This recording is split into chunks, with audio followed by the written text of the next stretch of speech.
All right, practice 5.3, we're going to do just a brief summary of the progression of training. So let's quick review the things we talked about. So if we look at our metabolic systems, again, our metabolism is how we utilize the energy we have through our food or stored within our body to create energy. And what do we do with that energy, right? So if you look, the ATP, the adenosine triphosphate phosphocreatine, the ATP-CR cycle, that is used for, you can see on this chart, very powerful, explosive, but very short-term energy types of movements. If we contain or we sustain activity, then we move into the glycolytic, the lactic acid cycle. That's where we break down sugars without oxygen. We can do about 80-85% maximal force, and that is more time, but it's maybe like a 1 minute max. And then if activity continues, we move into the aerobic glycolysis or the oxidative cycle, where we use oxygen and glycogen to create energy. Takes a lot longer to create energy, but it can be sustained over longer periods of time, but with less power output.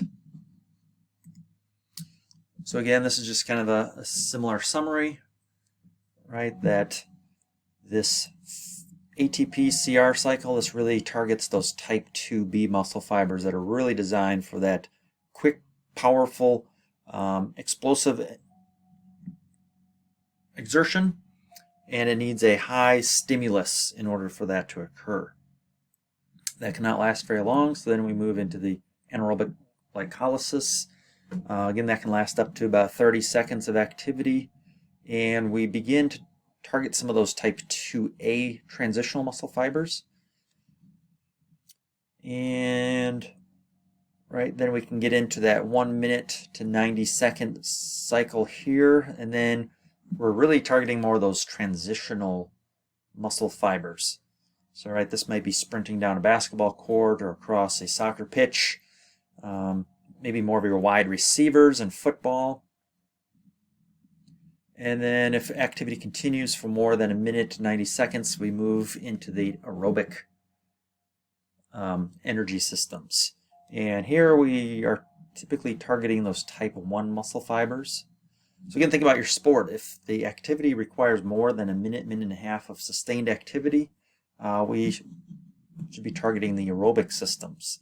If the activities are quick, powerful, explosive, and we want to maintain specificity, we shouldn't really be working those athletes for more than 90 seconds of continual activity, because then they're transitioning, they're targeting those type A muscle fibers to work more like the type 1 muscle fibers, whereas we really want those type 2A muscle fibers to work more like those type 2B muscle fibers for that quick, powerful, explosive activity.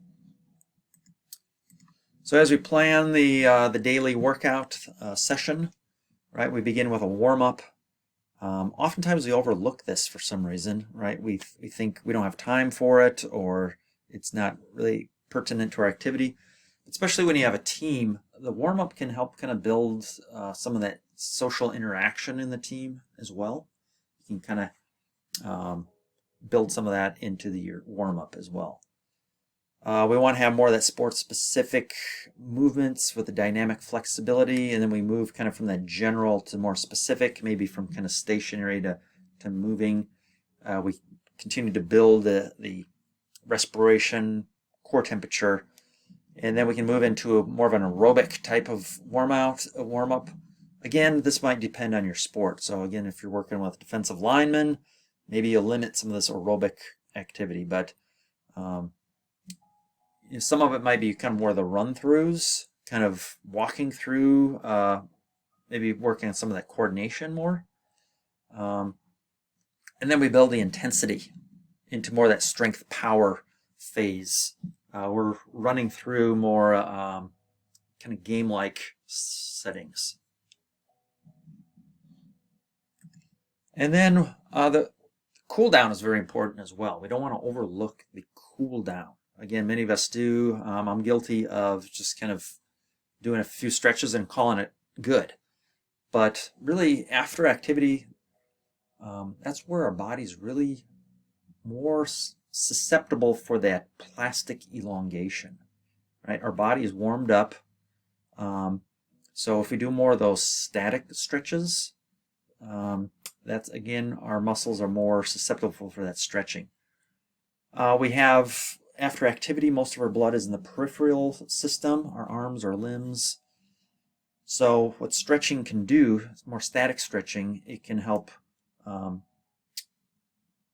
reduce some of that pooling that may occur if we just stop activity and go right to class or right to our next activity, sitting in a car on the way home. So we want to reduce our heart rate, reduce our body temperature, reduce respiration, and then get that blood, prevent it from pooling in our veins.